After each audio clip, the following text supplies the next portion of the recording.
Hi hello ಎಲ್ಲರೂ ಹೇಗಿದ್ದೀರಾ friends?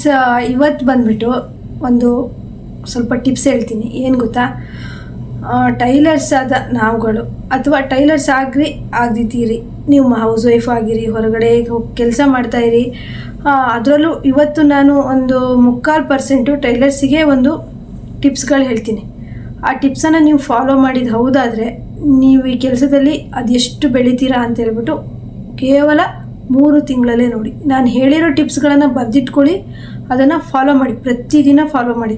ನೀವು ಎಷ್ಟು ಬೇಗ ಬೆಳಿತೀರಾ ಅಂತ ಹೇಳ್ಬಿಟ್ಟು ನೀವೇ ನನಗೆ ಒಂದು ದಿವಸ ಕಾಲ್ ಮಾಡಿ ಹೇಳ್ತೀರಾ ಅಥವಾ ಕಮೆಂಟ್ ಮಾಡಿ ಹೇಳ್ತೀರಾ. ನಾನು ಫಾಲೋ ಮಾಡುವಂಥ ಟಿಪ್ಸ್ ಇದುವರೆಗೂ ನಾನು ಯಾರಿಗೂ ಹೇಳಿಲ್ಲ, ನಮ್ಮೂರಲ್ಲಿ ನಾನು ಯಾರಿಗೂ ಶೇರ್ ಮಾಡಿಲ್ಲ. ಇವತ್ತು ನಾನು ಚಾನಲ್ ಮುಖಾಂತರ ನಿಮಗೆ ಹೇಳ್ತಾ ಇದ್ದೀನಿ. ಇದನ್ನು ಫಾಲೋ ಮಾಡಿದರೆ 100% ನೀವು ಒಂದು 3 ತಿಂಗಳಲ್ಲೇ ನಿಮ್ಮಲ್ಲಿ ಚೇಂಜಸನ್ನು ನೀವು ಕಾಣ್ತೀರಾ. ಅದು ಏನೇನು ಅಂತ ಹೇಳ್ತೀನಿ, ತಡ ಮಾಡಲ್ಲ, ಶುರು ಮಾಡ್ತೀನಿ, ಬನ್ನಿ ಫ್ರೆಂಡ್ಸ್. ಮೊದಲನೇದಾಗಿ ನೀವು ಮನೇಲಿ ಟೈಲರಿಂಗ್ ಮಾಡ್ತಾಯಿರಿ, ಶಾಪಲ್ಲಿ ಟೈಲರಿಂಗ್ ಮಾಡ್ತಾಯಿರಿ, ಯಾರನ್ನೇ ಆದರೂ ತುಂಬ ಹಚ್ಕೊಳ್ಳೋದಕ್ಕೆ ಹೋಗ್ಬಿಡಿ. ಇವ್ರು ಇಲ್ದಿದ್ರೆ ನಂಗೆ ಇರೋಕ್ಕೆ ಆಗಲ್ಲಪ್ಪ, ಇವತ್ತು ಇವ್ರು ಫೋನ್ ಮಾಡದೇ ಇದ್ದರೆ ನಾನು ಇವತ್ತು ಕೆಲಸ ಮಾಡೋದೇ ಇಲ್ಲಪ್ಪ ಅನ್ನೋ ಥರ ಹಚ್ಕೊಳ್ಳೋಕೆ ಹೋಗ್ಬೇಡಿ. ಅದರಲ್ಲೂ ಸಹಿತ ಟೈಲರನ್ನೇ ಫ್ರೆಂಡ್ ಮಾಡ್ಕೊಳ್ಳೋದಕ್ಕಂತೂ ದಯವಿಟ್ಟು ಹೋಗಬೇಡಿ. ಎಷ್ಟು ಬೇಕೋ ಅಷ್ಟರಲ್ಲೇ ಇರಿ, ಅದು ಯಾವತ್ತಿದ್ರೂ ಅಪಾಯನೇ. ನಾವೇನು ಅಂದರೆ ನಮ್ಮ ಹತ್ರನೇ ಎಲ್ಲ ಟಿಪ್ಸ್ಗಳನ್ನು ಎಲ್ಲನೂ ತಿಳ್ಕೊಂಡು ನಮಗೇ ಮೋಸ ಮಾಡುವಂಥ ಎಲ್ಲರೂ ಹಾಗೆ ಇರ್ತಾರಂತಲ್ಲ, ಬೇಡ. ಎಷ್ಟು ಬೇಕೋ ಅಷ್ಟೇ ಇದ್ದರೆ ಅವರು ಚೆನ್ನಾಗಿರ್ತೀವಿ, ನಾವು ಚೆನ್ನಾಗಿರ್ತೀವಿ. ನೀವು ಟೈಲರ್ಸ್ ಆಗಿದ್ದರೆ, ಇನ್ನೊಂದು ಟೈಲರ್ ನೀವು ಫ್ರೆಂಡ್ ಆಗಿದ್ದರೆ ಎಷ್ಟು ಬೇಕೋ ಅಷ್ಟೇ ಇರಿ. ಎಲ್ಲ ವಿಷಯಗಳನ್ನು ಶೇರ್ ಮಾಡ್ಕೊಳ್ಳೋದು ಮಾಡಬೇಡಿ. ಒಂದೇ ಕೆಲಸ ಇಬ್ಬರು ಮಾಡ್ತಿರೋದ್ರಿಂದ ನಾನು ಹೇಳ್ತಾ ಇರೋದು ಯಾಕಂತೇಳಿ ನಿಮಗೆ ಗೊತ್ತಾಯಿತು ಅಂದ್ಕೊಳ್ತೀನಿ. ಎರಡನೇದಾಗಿ, ನೀವು ನಾಳಿನ ನಿಮ್ಮ ಪ್ರಾಜೆಕ್ಟ್ ಬಗ್ಗೆ, ಅಂದರೆ ನಾನು ನಾಳೆ ಈ ಥರ ಮಾಡಬೇಕು, ಮುಂದೆ ನಾನು ಈ ಥರ ಮಾಡಬೇಕು ಅನ್ನೋದ್ರ ಬಗ್ಗೆ ಯಾರ ಹತ್ರನೂ ಶೇರ್ ಮಾಡ್ಕೊಳಕ್ಕೆ ಹೋಗ್ಬಿಡಿ. ಬಂದಂಥ ಕಸ್ಟಮರ್ ಹತ್ರ ಆಗಿರ್ಬೋದು ಅಥವಾ ನಿಮ್ಮ ಆಪ್ತ ಸ್ನೇಹಿತರು, ಯಾರ ಹತ್ರನೂ ಶೇರ್ ಮಾಡಿಬಿಡಿ. ನಿಜವಾಗ್ಲೂ ನಾನು ಏನಾದರೂ ಮಾಡ್ತೀನಿ ಅಂದರೆ ನಾನು ಯಾರ ಹತ್ರನೂ ಶೇರ್ ಮಾಡಲ್ಲ. ಮನೆಯವ್ರ ಹತ್ರ ಒಂದು ಶೇರ್ ಮಾಡ್ತೀನಿ, ನೆಕ್ಸ್ಟ್ ಡೇ ನಾನು ಆ ಕೆಲಸ ಮಾಡಬೇಕು ಅಂದರೆ ಇವತ್ತಿನ ದಿನ ಶೇರ್ ಮಾಡಿರ್ತೀನಿ, ಎಲ್ಲ ರೆಡಿ ಮಾಡ್ಕೊಂಡಿರ್ತೀನಿ, ಅವ್ರಿಗೆ ಹೇಳ್ತೀನಿ, ಅವರು ಹ್ಞೂ ಅಂತಾರೆ. ಯಾಕಂದರೆ ನಾನು ಎಲ್ಲದೂ ಸಹಿತ ನಾನು ಏನಾದರೂ ಮಾಡಬೇಕು ಅನಿಸಿದ್ರೆ ನಾನೇ ಲೋನ್ ತೆಗೆದು ನಾನೇ ಒಂದು ಸಾಲ ಮಾಡಿಯೋ ಮಾಡ್ತೀನಿ. ಯಾಕಂದರೆ ಅವ್ರ ಹತ್ರ ಎಲ್ಲ ಕೇಳೋಕ್ಕೆ ಹೋಗಲ್ಲ, ಅವ್ರ ಹತ್ರ ಇದ್ದರೆ ಕೊಡ್ತಾರೆ, ಬೇಡ ನಾವೇ ಈಗ ಸ್ವಂತ ಸಾಲ ತೆಗೆದ್ವಿ ಅಂದರೆ ಜವಾಬ್ದಾರಿ ಇರುತ್ತೆ. ಯಾರೋ ಕೊಟ್ಟರು ಅಂದರೆ ಆ ಕೆಲಸನ ಲಾಸ್ ಮಾಡ್ತೀವಿ ಅಲ್ವಾ. ಅದಕ್ಕೋಸ್ಕರ ನಾನು ಯಾರ ಹತ್ರನೂ ನಾನು ಮುಂದೆ ಮಾಡುವಂಥ ಪ್ರಾಜೆಕ್ಟ್ ಬಗ್ಗೆ ಶೇರ್ ಮಾಡೋದೇ ಇಲ್ಲ.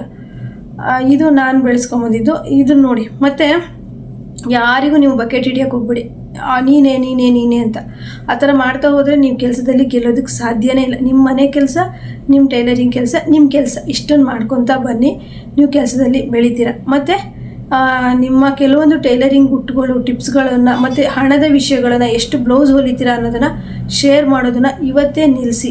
ಅಂದರೆ ಈಗ ನಾವು ಚಾನಲ್ ನಾವು ಶೇರ್ ಮಾಡ್ತೀನಿ, ಪ್ರತಿಯೊಂದೂ ಶೇರ್ ಮಾಡಲ್ಲ. ಏನು ಇಂಪಾರ್ಟೆಂಟ್ ಇರುತ್ತೋ ಅದು ಶೇರ್ ಮಾಡ್ತೀವಿ. ಕೆಲವೊಂದು ನನ್ನ ಮಾತಲ್ಲಿ ನೀವು ಸೂಕ್ಷ್ಮವಾಗಿ ಅರ್ಥ ಮಾಡಿಕೊಂಡು ಅದನ್ನು ನೀವು ಫಾಲೋ ಮಾಡಬೇಕು ಅಲ್ವಾ.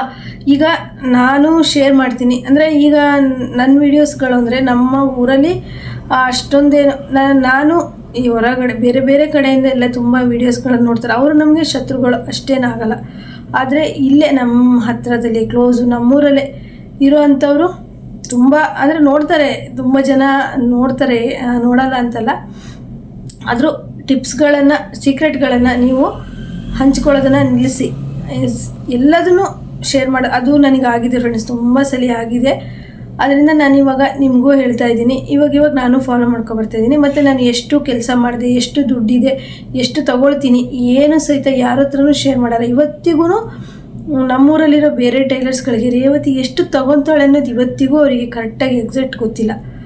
ಅದು ಬಿಟ್ಟು ನಂಗೆ ಬೇರೆ ಟೈಲರು ಎಷ್ಟು ತೊಗೊಳ್ತಾರೆ, ಎಷ್ಟು ಬಿಡ್ತಾರೆ ಅಂತ ಅದ್ರ ಬಗ್ಗೆನೂ ನಾನು ಥಿಂಕ್ ಮಾಡೋದಕ್ಕೆ ಹೋಗಲ್ಲ. ಬೇರೆ ಅವಳು ಅಷ್ಟು ಹೊಲಿತಾಳ, ಇಷ್ಟು ಬಟ್ಟೆ ದುಡ್ಡು ತಗೊತಾಳ, ಈ ಥರ ಮಾಡ್ತಾಳೆ, ಏನೂ ಇಲ್ಲ. ನನಗೆ ಬಂದು ಕಸ್ಟಮರು ಯಾವ್ದಾದ್ರು ಟೈಲರ್ ಬಗ್ಗೆ ಹೇಳಿದ್ರು ಅಂದರೆ ಅಷ್ಟೇ, ಅವ್ರ ಬಗ್ಗೆ ತಲೆ ಕೆಡಿಸ್ಕೊಳ್ಳೋ. ಕೆಲವೊಬ್ಬರು ಯಾರೋ ಟೈಲರ್ ಇದ್ರು, ಇವಳು ಎಷ್ಟು ಹೊಲಿತಾಳು. ನೀವು ಬರುವಂಥ ಕಸ್ಟಮರ್ ಹತ್ರ ಬಟ್ಟೆ ಹೊಲಿದಿರೋ ಅಮೌಂಟು ಅಷ್ಟೇ ವ್ಯವಹಾರ ಇರಬೇಕು. ಅದು ಬಿಟ್ಟು ನೀವು ಅವ್ರ ಹತ್ರ ಸಾಲ ಇಸ್ಕೊಳ್ಳೋದು, ನೀವು ಅವ್ರಿಗೆ ಸಾಲ ಕೊಡೋದು, ಈ ರೀತಿ ಮಾಡೋಕ್ಕೆ ಹೋಗ್ಬೇಡಿ. ಇದರಿಂದನೂ ಸಹಿತ ಕಸ್ಟಮರ್ ಹೋಗ್ತಾರೆ, ಇದರಿಂದನೂ ಸಮೇತನೂ ನಿಮ್ಮ ಒಂದು ಏನಂತೀರ ಟೈಲರಿಂಗ್ ಒಂದು ಕೆಲಸದ ಮೇಲೆ ತುಂಬ ಪ್ರಭಾವ ಬೀರುತ್ತೆ. ಆ ಥರ ನನಗೂ ಆಗಿದೆ.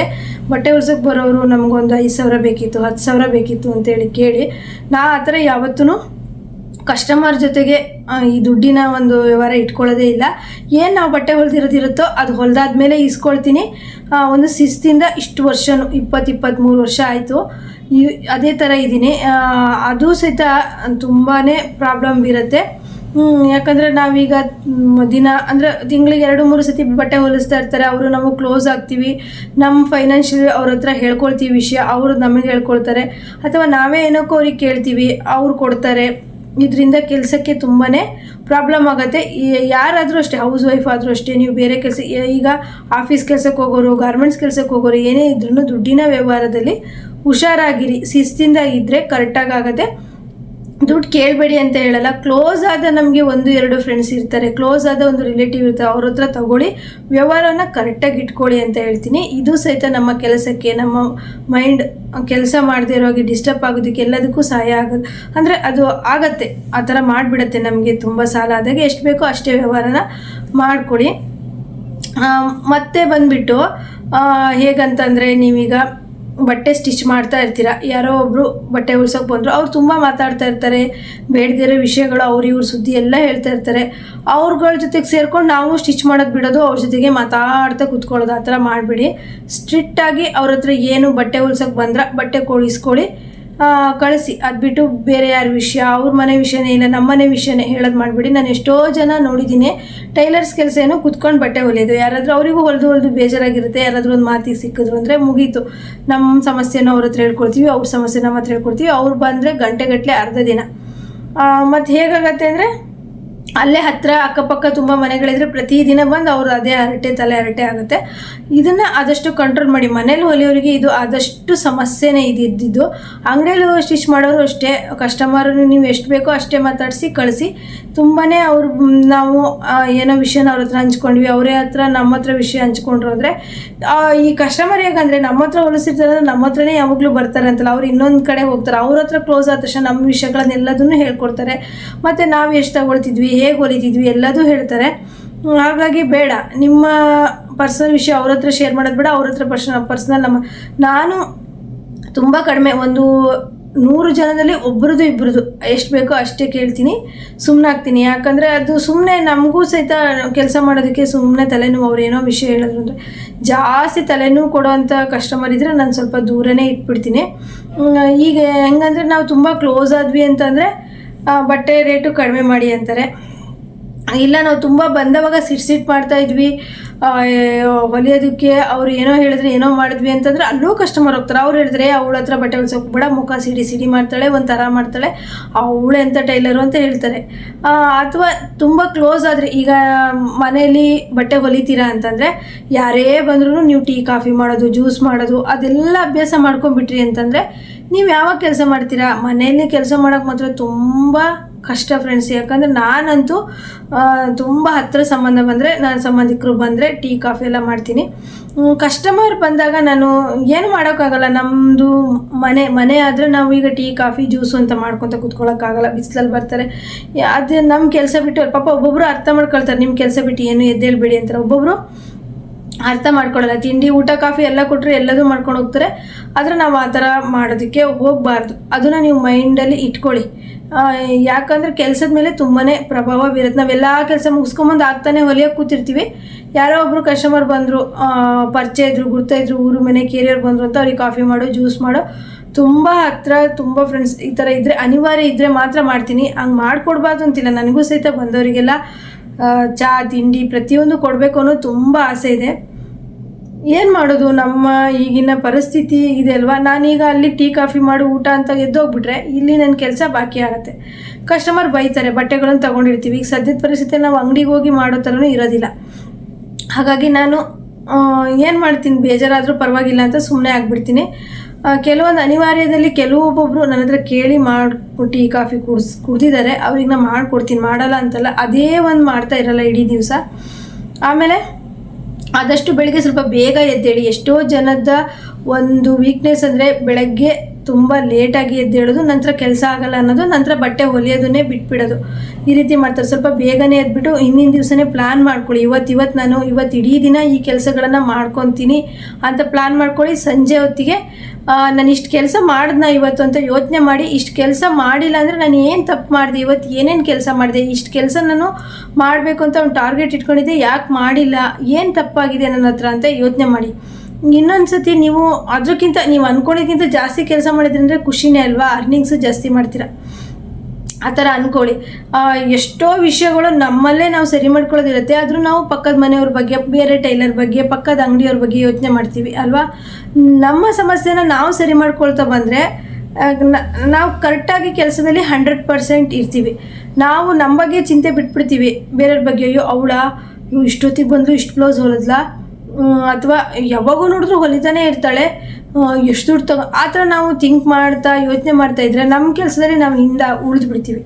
ಅದು ಬಿಟ್ಟು ನಮ್ಮ ಕೆಲಸನ ನಾವು ಇಂಪ್ರೂವ್ಮೆಂಟ್ ಹೇಗೆ ಮಾಡ್ಕೊತ ಹೋಗಬೇಕು, ಅದಕ್ಕೆ ಏನೇನು ಐಡಿಯಾಗಳು ಬೇಕು, ಅದಕ್ಕೆ ಏನೇನು ಟಿಪ್ಸ್ಗಳು ಬೇಕು ಅನ್ನೋದನ್ನು ನಾವು ಯೋಚನೆ ಮಾಡಬೇಕು. ಮತ್ತು ಇನ್ನೂ ಒಂದು ಒಳ್ಳೆಯ ಕೆಲಸ ಅಂದರೆ ಟೈಲರಿಂಗ್ ಮಾಡ್ತಿರ್ತೀರಾ ಅಂತಂದರೆ ನೀವು ಅದ್ರ ಜೊತೆಗೆ ಇನ್ನೂ ಒಂದೆರಡು ಕೆಲಸಗಳನ್ನು ಮಾಡ್ಕೊಳ್ಳಿ. ಯಾಕಂದರೆ ಒಂದೇ ಕೆಲಸನೇ ಯಾವತ್ತೂ ನಂಬ್ಕೊಂಡಿರ್ಬಾರ್ದು, ಒಂದೇ ಅರ್ನಿಂಗ್ಸನ್ನು ನಂಬ್ಕೊಂಡಿರ್ಬಾರ್ದು. ಟೈಲರಿಂಗ್ ಮಾಡ್ತಿದ್ದೀರಾ ಅಂದರೆ ಯೂಟ್ಯೂಬ್ ಮಾಡಿ, ಒಳ್ಳೊಳ್ಳೆ ನಿಮಗೆ ಡಿಸೈನ್ಗಳನ್ನು ಸ್ಟಿಚ್ ಮಾಡ್ತಿದ್ದೀರಾ ಅಂದರೆ ಸ್ಟಿಚ್ ಮಾಡಿ ಹಾಕಿ, ಆಮೇಲೆ ಬಟ್ಟೆ ಸೇಲ್ ಮಾಡಿ.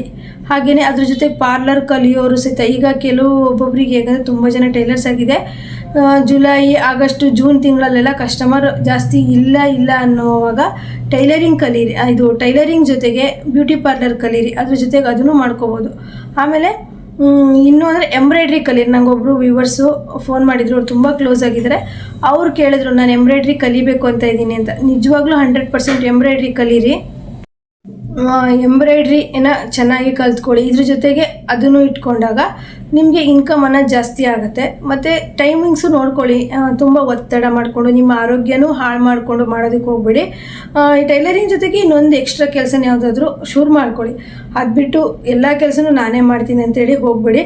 ಇಲ್ಲ ಅಂತಂದರೆ ನೀವು ಎಲ್ಲದನ್ನು ಕಲ್ತು, ಈಗ ಹೇಗಂದರೆ ಟೈಲರಿಂಗ್ ಹೇಳ್ಕೊಡೋದು, ಎಂಬ್ರಾಯ್ಡ್ರಿ, ಪಾರ್ಲರು, ಬಟ್ಟೆ ಸೇಲ್ ಮಾಡೋದು, ಆನ್ಲೈನಲ್ಲಿ ಹೇಳ್ಕೊಡೋದು, ಈ ರೀತಿ ಎಲ್ಲ ಮಾಡಿದ್ರೂ ನಿಮಗೆ ಹೆಲ್ಪರ್ ಸಹಾಯ ಬೇಕಾಗುತ್ತೆ. ಆ ಥರ ಹೆಲ್ಪರ್ ಸಹಾಯ ಇಟ್ಕೊಂಡು ನಿಮ್ಮ ಕೆಲಸನೂ ಇಂಪ್ರೂವ್ಮೆಂಟ್ ಮಾಡ್ಕೊಳ್ತಾ ಹೋಗ್ಬೋದು. ಮತ್ತು ಇನ್ನೂ ಚೆನ್ನಾಗಿ ಒಳ್ಳೊಳ್ಳೆ ಡಿಸೈನ್ ಹೊಲಿದ್ರು ಅಲ್ಲೂ ಸಹಿತ ಅರ್ನಿಂಗ್ ಜಾಸ್ತಿ ಆಗುತ್ತೆ. ಮತ್ತು ಕೆಲವ್ರು ಹೇಗೆ ಮಾಡ್ತಾರೆ ಅಂದರೆ ಎಲ್ಲದೂ ಮಾಡ್ತೀನಿ ಅಂತ ಹೋಗಿ ಎಲ್ಲದರಲ್ಲೂ ಲಾಸ್ ಆಗ್ತಾರೆ. ಆ ಥರ ಮಾಡೋಕ್ಕೆ ಹೋಗ್ಬೇಡಿ. ಯಾಕಂದರೆ ಎಲ್ಲದೂ ಮಾಡ್ತೀನಿ ಅಂದು ಸುಮ್ಮನೆ ಒಂದು ಕೆಲಸಕ್ಕೂ ನಾವು 100% ಅಲ್ಲಿ ಕೆಲಸ ಮಾಡ್ದೇ ಲಾಸ್ ಆಗುವಂಥ ಸಾಧ್ಯತೆ ಇರುತ್ತೆ. ಹಾಗೆ ಮಾಡಿ. ಫಸ್ಟು ನೀವು ಮತ್ತೊಂದು ಟಿಪ್ಸ್ ಅಂದರೆ ಮುಖ್ಯವಾಗಿ ಹೇಳ್ಬೇಕು, ನಾನು ತುಂಬ ಸಲ ಹೇಳಿದ್ದೀನಿ, ನೀವು ಕೆಲಸ ಮಾಡೋ ಜಾಗನ ನೀಟಾಗಿ ಇಟ್ಕೊಳ್ಳಿ. ನೀಟಾಗಿ ಇಟ್ಕೊಂಡಿದ್ದೆ ಹೌದಾದರೆ ಕೆಲಸ ಮಾಡೋದಕ್ಕೆ ನಿಮ್ಗೆ ಇನ್ನೂ ಇಂಟ್ರೆಸ್ಟ್ ಬರುತ್ತೆ, ಏನೋ ಒಂದು ಅಟ್ರಾಕ್ಟ್ ಇಡಿ. ಹಾಗಂತ ನಾನು ಏನು ಅಟ್ರಾಕ್ಟ್ ಮಾಡಿಲ್ಲ, ಆದರೆ ನೀಟಾಗಿ ಇಟ್ಕೊಳ್ತೀನಿ. ಧೂಳು ಕಸ ಎಲ್ಲ ಆಗದಿರೋ ಥರ ನೀಟಾಗಿ ಇಟ್ಕೊಳ್ಳೋಕೆ ಟ್ರೈ ಮಾಡ್ತೀನಿ. ನೀವು ನೋಡ್ಬೋದು, ಅಂದರೆ ಕೆಲವೊಬ್ಬರು ತುಂಬ ಚೆನ್ನಾಗೆಲ್ಲ ಅಟ್ರಾಕ್ಟ್ ಮಾಡಿರ್ತಾರೆ. ಆ ಥರ ಮಾಡಬೇಕು ಅಂತ ನನಗೂ ಆಸೆ. ನಾವು ಬಾಡಿಗೆ ಮನೇಲಿದ್ದೀವಿ. ಈಗ ಅದಕ್ಕೆಲ್ಲ ಖರ್ಚು ಮಾಡಿದ್ರೆ ಸುಮ್ಮನೆ ವೇಸ್ಟು ಅಂತ ನಾನು ಸುಮ್ಮನೆ ಇದ್ದೀನಿ. ನೀಟಾಗಿ ಕ್ಲೀನಾಗಿ ಇಟ್ಕೊಳ್ತೀನಿ. ಸ್ವಚ್ಛವಾಗಿದ್ದರೆ ಸಾಕು. ನಮಗೆ ದೇವರು ಬಡತನ ಕೊಟ್ಟಿದ್ದಾನೆ ಅಂತ ಅಂದರೆ ನಾವು ಕ್ಲೀನಾಗಿ ಇಟ್ಕೊಬಾರ್ದು ಅಂತಲ್ಲ, ಕ್ಲೀನ್ ಮಾಡೋಕ್ಕೆ ಶಕ್ತಿ ಕೊಟ್ಟಿದ್ದಾನಲ್ವ. ಕ್ಲೀನಾಗಿ ನೀಟಾಗಿ ಆದಷ್ಟು ವಾರಕ್ಕೆ ಒಂದು ಟೈಮ್ ಆದರೂ ನೀವು ಯಾವುದೇ ಬಟ್ಟೆ ಹೊಲಿಬೇಕು, ಹೊಲಿಯೋದಿದೆ ಅಥವಾ ಕಸ್ಟಮರಿಗೆ ಕೊಡೋದಿದೆ ಅನ್ನೋದ್ರ ಬಗ್ಗೆ ನೀಟಾಗಿ ಒಂದು ಯೋಚನೆ ಮಾಡಿ ರೆಡಿ ಮಾಡ್ಕೊಳ್ಳಿ. ಭಾನುವಾರ ಒಂದು ದಿವಸ ಅರ್ಧ ದಿನ ಟೈಮ್ ಕೊಡಿ. ಭಾನುವಾರ ಮಧ್ಯಾಹ್ನ ಮೇಲಿಂದ ಕೊಡಿ. ಅಂದರೆ ಒಂದು 3 ಗಂಟೆಯಿಂದ 5 ಗಂಟೆ ತನಕ ಟೈಮ್ ಕೊಟ್ಟು ಯಾವುದೇ ಬಟ್ಟೆ ಹೊಲ್ದಾಗಿದೆ, ಯಾವುದೇ ಬಟ್ಟೆ ಬೇಡದ್ದು, ಬೇಕಾಗಿದ್ದು, ಎಷ್ಟೋ ವೇಸ್ಟು ಬಟ್ಟೆಗಳನ್ನು ಟೈಲರ್ ಮನೆ ಟೈಲರಿಂಗ್ ಮಾಡ್ತಾಯಿದ್ರೆ ಅಥವಾ ಶಾಪಲ್ಲಿ ಮಾಡ್ತಾರೆ, ಎಷ್ಟೋ ವೇಸ್ಟ್ ಬಟ್ಟೆಗಳನ್ನು ತುಂಬಿಸಿರ್ತಾರೆ. ಅದೆಲ್ಲ ವೇಸ್ಟು. ನಾನು ಇಟ್ಟಿಲ್ಲ ಅಂತಲ್ಲ ಇದೆ, ಆದರೆ ಕಸ್ಟಮರ್ ಬರಲಿಲ್ಲ ಅಂತಂದರೆ ನಾನು ಜಾಸ್ತಿ ದಿನ ವೆಯ್ಟ್ ಮಾಡಲ್ಲ, ಅದನ್ನು ತೆಗೆದಾಕ್ಬಿಡ್ತೀನಿ. ಯಾಕಂದರೆ ಎಷ್ಟು ಅಂತ ನಾವು ಸಹಿತ ಬೇಡದೇ ಇರೋದನ್ನು ಈ ಚಿಂದಿ ಬಟ್ಟೆಗಳನ್ನ ಇಟ್ಕೊಳ್ಳೋಕೆ ಸಾಧ್ಯ ಅಲ್ವಾ. ವೇಸ್ಟ್ ಅಂತೂ ಒಂದು ಚೀಲ ಹೊರಗೆ ಇಟ್ಬಿಟ್ಟಿದ್ದೀನಿ, ಅದನ್ನು ಒಳಗಂತೂ ತರೋದಿಲ್ಲ. ಹಾಗೇ ಈಗ ಅದನ್ನು ಕಸದ ಗಾಡಿಗೆ ಹಾಕ್ಬಿಡ್ತೀನಿ ಈ ರೀತಿ. ಮತ್ತು ಕೆಲಸದಲ್ಲಿ ನಾವು ಆದಷ್ಟು ಸ್ಟ್ರಿಕ್ಟಾಗಿರಬೇಕು. ಕರೆಕ್ಟು ಟೈಮಿಗೆ ಬಟ್ಟೆನ ಕೊಡಬೇಕು. ಕರೆಕ್ಟ್ ಟೈಮ್ 100% ಕೆಲಸ ಮಾಡಿದ್ರೆ ನಮ್ಮ ಕೆಲಸದಲ್ಲಿ ನಾವು ಇಂಪ್ರೂವ್ಮೆಂಟ್ ಆಗ್ತೀವಿ, ಆಯಿತಾ. ಅದು ಬಿಟ್ಟು ಮತ್ತು ನೀವೀಗ ವರ್ಕರ್ಸ್ ಇಟ್ಕೊಂಡಿದ್ದೀರಂದರೆ ವರ್ಕರ್ಸ್ ಬರ್ದಿದ್ರು ನಿಮಗೆ ಕೆಲಸ ಬರೋ ಥರ ಇರಬೇಕು. ನೀವು ಕೆಲಸ ಮಾಡೋದಕ್ಕೆ ರೆಡಿ ಇರಬೇಕು. ವರ್ಕರ್ಸ್ ಬರಲಿಲ್ಲ ಅಂತಂದರೆ ಅವ್ರ ಕೆಲಸ ನಿಲ್ಲಿಸೋ ಅಂಥ ಯಾವುದೇ ಥರ ಸಾಧ್ಯತೆಗಳನ್ನು ಇಟ್ಕೋಬೇಡಿ. ನೀವು ವರ್ಕರ್ಸ್ ಬರಲಿಲ್ಲ ಅಂತಂದರೆ ನೀವು ಆ ಕೆಲಸನ ಮಾಡಿ ಕಸ್ಟಮರ್ಗೆ ಕೊಡೋ ಥರ ನೀವು ಯಾವತ್ತೂ ರೆಡಿ ಇರಬೇಕು. ಹಾಗಿದ್ರೆ ಮಾತ್ರ ನೀವು ಹೆಚ್ಚೆಚ್ಚು ಇದ್ರ ಜೊತೆಗೆ ಹೆಚ್ಚೆಚ್ಚು ಕೆಲಸಗಳನ್ನು ಮಾಡ್ಕೊತ ಹೋಗಿ. ಟೈಲರಿಂಗ್ ಒಂದೇ ನೀಟಾಗಿ ಮಾಡ್ತೀರಾ, ಆ ಟೈಲರಿಂಗ್ ಒಂದೇ ನೀಟಾಗಿ ಮಾಡಿ. ಎಲ್ಲ ಕೆಲಸನೂ ಮಾಡೋದಕ್ಕೆ ಹೋಗಿ ಎಲ್ಲ ಕೆಲಸನೂ ಹಾಳು ಮಾಡ್ಕೊಬೇಡಿ. ನಿಮಗೆ ಯಾವುದು ಇಷ್ಟ ಅನಿಸುತ್ತೋ ಅದೇ ಕೆಲಸಗಳನ್ನು ಮಾಡಿ. ಮತ್ತು ತುಂಬ ಅಂಗಡಿಗಳಿಗೆ ರಜೆ ಹಾಕೋದು ಅಥವಾ ಬಟ್ಟೆ ಹೊಲಿಯೋದಕ್ಕೆ ಬೇಕಾದರೆ ನೋಡಿ, 2 ದಿನ ನಾವು ಕೆಲಸ ನಿಲ್ಲಿಸ್ಬಿಟ್ಟು ಎಲ್ಲ ಹೋಗಿ ಬಂದ್ವಿ ಅಂದರೆ 2 ದಿನ ಬೇಕು ನಮಗೆ ಕೆಲಸದ ಮೇಲೆ ಇಂಟ್ರೆಸ್ಟ್ ಬರೋಕ್ಕೆ. ನಾವು ಅದೇ ವಾರಕ್ಕೆ 4 ದಿವಸ ಹೊಲಿದು ಇನ್ನು 4 ದಿವಸ ನಾವು ಎಲ್ಲೋ ಸುತ್ತಾಡೋಕೆ ಹೋದ್ವಿ ಅಂದರೆ ಫುಲ್ಲು ಟೈಲರಿಂಗಲ್ಲಿ ಇಂಟ್ರೆಸ್ಟ್ ಹೋಗುತ್ತೆ. ನಾವು ಒಂದು ಕೆಲಸದಲ್ಲಿ ಏನೋ ಒಂದು ಅಚೀವ್ ಮಾಡಬೇಕು ಅಂದರೆ ಆ ಕೆಲಸಕ್ಕೆ ನಾವು 100% ಕೊಡ್ಬೇಕು. ಹಂಗಂತ ಎಲ್ಲೂ ಹೋಗದೇ ಇರಬೇಡಿ, ಎಲ್ಲಿಗೂ ಹೋಗಬೇಡಿ ಅಂತ ಹೇಳೋದಲ್ಲ. ನಿಮಗೆ ನೋಡ್ಕೊಳ್ಳಿ, ಸೀಸನ್ ಇಲ್ದಾಗ ಒಂದು ಖುಷಿಯಾಗಿ ಫ್ಯಾಮಿಲಿ ಜೊತೆಗೋ ಫ್ರೆಂಡ್ಸ್ ಜೊತೆಗೋ ಹೋಗಿ ಬನ್ನಿ. ಅದೇ ಒಂದು ಕೆಲಸ ಮಾಡ್ಕೊಬೇಡಿ. ಆ ಥರ ಮಾಡಿದಾಗ ನೀವು ಈ ಕೆಲಸದಲ್ಲಿ 100% ಕಸ್ಟಮರಿಗೆ ರಿಸಲ್ಟ್ ಕೊಡೋದಕ್ಕೆ ಆಗೋದೇ ಇಲ್ಲ. ಮತ್ತು ನೀವು ಇದ್ರ ಜೊತೆಗೆ ಇನ್ನೇನೋ ಕೆಲಸ ಮಾಡ್ತಿರ್ತೀರ ಅಂದರೆ ಎಲ್ಲ ಹಾಳಾಗುತ್ತೆ, ಆಯಿತಾ? ಇಲ್ಲ ಅಂದರೆ ವಾರಕ್ಕೆ ಒಂದು ಸಂಡೇ ಫುಲ್ ರಜೆ ಅಂತ ಹೇಳಿ ಫಸ್ಟಿಂದನೇ ಅಭ್ಯಾಸ ಮಾಡ್ಕೊಳ್ಳಿ, ಸರಿಯಾಗುತ್ತೆ. ಫ್ರೆಂಡ್ಸ್, ಇವತ್ತಿನ ಇಷ್ಟು ಟಿಪ್ಸ್ಗಳು ನಿಮಗೆ ಇಷ್ಟ ಆಗಿದೆ ಅಂದ್ಕೊತೀನಿ. ಇದೇ ಥರ ಟಿಪ್ಸ್ಗಳನ್ನು ಅವಾಗವಾಗ ಕೊಡ್ತಾ ಇರ್ತೀನಿ. ನಿಮಗೋಸ್ಕರ ನಾನು ಫೇಸ್ ಟು ಫೇಸ್ ವಿಡಿಯೋ ಮಾಡಿ ಹಾಕಬೇಕು ಅಂತೇಳಿ ಇವತ್ತು ರೆಡಿಯಾಗಿ ಹಾಕಿದ್ದೀನಿ. ನಮ್ಮೂರಲ್ಲೂ ಜಾತ್ರೆ ಇರೋದ್ರಿಂದ ಫುಲ್ಲು ಬ್ಯುಸಿ ಇದ್ದೀನಿ. ಕಸ್ಟಮರ್ ಬರೋದು ಹೋಗೋದು, ಮತ್ತು ಬಟ್ಟೆ ಸೇಲ್ ಮಾಡ್ತೀನಿ, ಮತ್ತು ಇಲ್ಲೂ ಕಟಿಂಗ್ ಮಾಡಿಕೊಡ್ಬೇಕು, ಇಲ್ಲೂ ಸ್ಟಿಚಿಂಗ್ ಮಾಡಬೇಕು. ಈ ರೀತಿ ಎಲ್ಲ ಕೆಲಸದಲ್ಲಿ ಬ್ಯುಸಿ ಇದ್ದರೂ ಸಹಿತ ನಿಮ್ಮ ಜೊತೆಗೆ ಕೂತು ಮಾತಾಡಬೇಕು ಅಂತ ಬಂದಿದ್ದೀನಿ. ಈ ವಿಡಿಯೋ ನಿಮಗೆ ಇಷ್ಟ ಆದರೆ ಲೈಕ್ ಮಾಡಿ, ಯಾಕಂದರೆ ಈ ಥರ ನಂಗೆ ಫೇಸ್ ವಿಡಿಯೋ ಹಾಕೋದು ತುಂಬ ಇಷ್ಟ. ರೆಡಿ ಆಗಬೇಕಲ್ಲ, ಈಗ ನಾನು ಇದ್ದಂಗೆ ಅದು ಜಸ್ಟ್ ಚೆನ್ನಾಗಿ ಅನಿಸಲ್ಲ. ಹಾಗಾಗಿ ಫೇಸ್ ಟು ಫೇಸ್ ವಿಡಿಯೋ ನನಗೆ ವ್ಯೂವರ್ಸ್ ಫೋನ್ ಮಾಡಿದರು, ಅಕ್ಕ ನೀವು ಲೈವಲ್ಲಿ ಬರ್ತಿದ್ರಲ್ಲ ತುಂಬ ಖುಷಿ ಆಗೋದು ಅಂತ. ನನಗೂ ಲೈವಲ್ಲಿ ಬರಬೇಕು ಅಂತ ತುಂಬ ಆಸೆ ಆಗ್ತಿತ್ತು. ಆದರೆ ಇಲ್ಲಿ ಏನಂದರೆ ಲೈವ್ ಇಟ್ಕೊಂಡೆ ಅಂದರೆ ಕಸ್ಟಮರ್ ಬರ್ತಾರೆ, ಮತ್ತು ಲೈವ್ ಆಫ್ ಮಾಡಬೇಕಾಗತ್ತೆ, ನಿಮಗೂ ಡಿಸ್ಟರ್ಬ್ ಆಗುತ್ತೆ. ಹಾಗಾಗಿ ಬೇಡ ಅಂತ ಲೈವ್ ಮಾಡ್ತಾ ಇಲ್ಲ. ಈ ಥರ ಫೇಸ್ ಟು ಫೇಸ್ ವಿಡಿಯೋದಲ್ಲಿ ಏನೋ ಒಂದು ನಿಮಗೆ ಟಿಪ್ಸ್ ಕೊಟ್ಟಾಗ ಅದನ್ನು ನೋಡಿ ನೀವು ಅದನ್ನು ಅಳವಡಿಸ್ಕೊಂಡು ಕೆಲಸದಲ್ಲಿ ಚೆನ್ನಾಗಿ ಆಗ್ತಿರಲ್ಲ, ಅದೇ ನಂಗೆ ಖುಷಿ ಆಗುತ್ತೆ.